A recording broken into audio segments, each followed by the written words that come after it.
यवतमाळच्या पांढरकवडा तालुक्यातील टिपेश्वर वन्यजीव अभयारण्यात अवैध रिसॉर्ट आणि ॲग्रो टुरिझम केंद्र चालवली जात असल्याचा प्रकार पुढे आलाय। यानंतर आदिवासी मंचाचे अंकित नेताम यांनी मुंबई उच्च न्यायालयाच्या नागपूर खंडपीठात याचिका दाखल केली आहे। त्यामुळे न्यायालयाने राज्य सरकारला नोटीस बजावून यावर येत्या 11 जूनपर्यंत उत्तर सादर करण्याचे निर्देश दिले आहेत।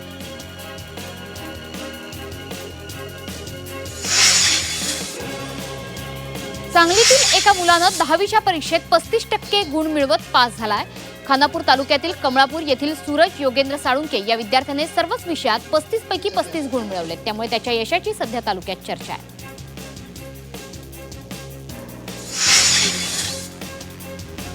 नाशिकच्या चांदवडमधील मंगळूर टोल प्लाझा कर्मचाऱ्यांचं गेल्या 2 महिन्यांपासून वेतन थकीत आहे। या संदर्भात शिवसेनेचे नेते राजाभाऊ अहिरे यांच्या वतीनं चांदवड उपविभागीय अधिकारी यांना निवेदन देण्यात आलं।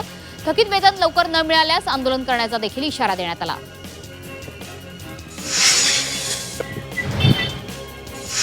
नाशिकच्या येवल्यातील महाराणा प्रताप पुतळा ते बुंदेलपुरा तालीम संघापर्यंत रस्ता सिमेंट काँक्रिटीकरण कामाचं भूमिपूजन करण्यात आलं। येवला नगर परिषदेचे नगरसेवक समीर समदडिया यांच्या माध्यमातून ही कामं मंजूर करण्यात आली। यावेळी भाजपसह राष्ट्रवादी काँग्रेस पक्षाचे नगरसेवकही उपस्थित होते।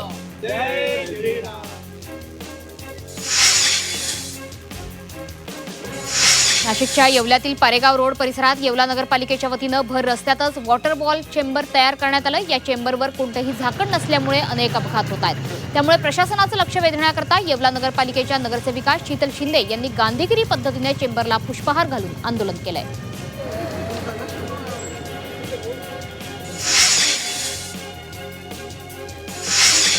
दुष्काळग्रस्त म्हणून ओळखल्या जाणाऱ्या येवला तालुक्यात उन्हाची तीव्रता वाढत असल्यानं भूजल पातळीत मोठी घट झाली आहे। त्यामुळे पाणी स्रोत कोरडे पडल्यानं अंकाई परिसरासह 33 गावं आणि 37 वाड्या वस्त्यांवर भीषण पाणी टंचाईचा सामना करावा लागतो। मात्र नागरिकांना हंडावर पाण्याकरता भटकंती करण्याची वेळ आली आहे।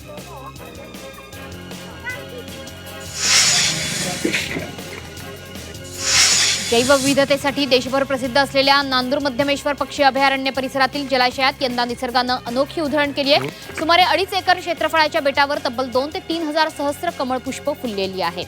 विशेष म्हणजे जुलै-ऑगस्ट महिन्यात बहरणारी ही कमळपुष्प यंदा मे महिन्यातच उमलल्यानं पर्यटक आणि पक्षीप्रेमींमध्ये उत्सुकता वाढली आहे।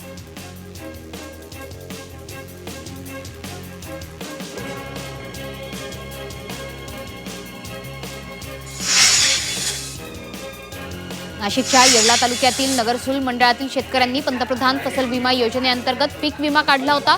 मात्र अवकाळी पावसाच्या नुकसानीनंतर मोबदला अत्यल्प दाखवत असल्यामुळे नगरसूल गटातील शेतकऱ्यांनी कृषी विभागाच्या कार्यालयातच ठिय्या आंदोलन केलं।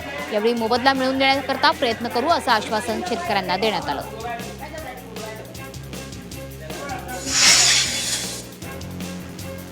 पुण्यातील आंबे गावात तापमानाचा पारा प्रचंड वाढल्यानं पोल्ट्री व्यावसायिकांना फटका बसतोय। तापमान 40च्या पार गेल्यामुळे कोंबड्यांच्या मृत्यूच्या संकेतात मोठ्या प्रमाणावर वाढ झाली आहे। अंड्यांचेही बाजारभाव गडगडल्यानं दुहेरी संकटात पोल्ट्री व्यावसायिक सध्या सापडलाय।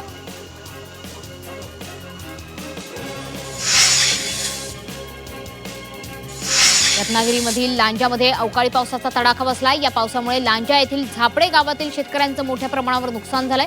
पावसामुळे 11 एकर पपईची बाग पूर्णपणे उद्ध्वस्त झाल्यामुळे शेतकरी हवालदिल झाला। तर शासनानं तातडीनं मदत देण्याची मागणी केली जाते आहे।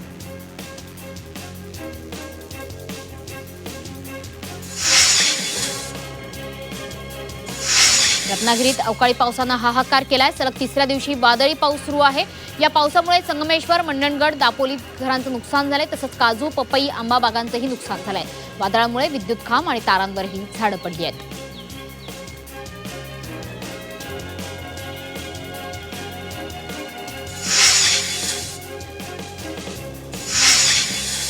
पंढरपूरच्या पोहरगाव आणि शेवगावात अवैध दारूसाठा करणाऱ्यांवर पोलिसांनी कारवाई केली आहे। या कारवाईत 15,200 किमतीचा दारूसाठा जप्त केला असून 2 जणांवर गुन्हा दाखल करण्यात आला आहे।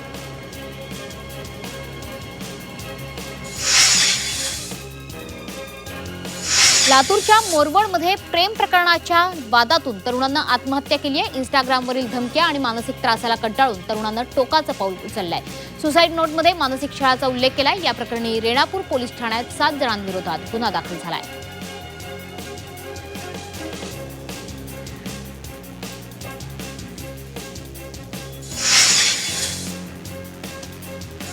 नाशिकच्या बागलाण तालुक्यातील कंधाणे येथील राजेंद्र लक्ष्मण सोनवणे त्यांचा मित्र सचिन केशव जाधव हे दोघे तिळवण गावाच्या शिवारातील तिळवणबारी परिसरात मृत अवस्थेत आढळून आले.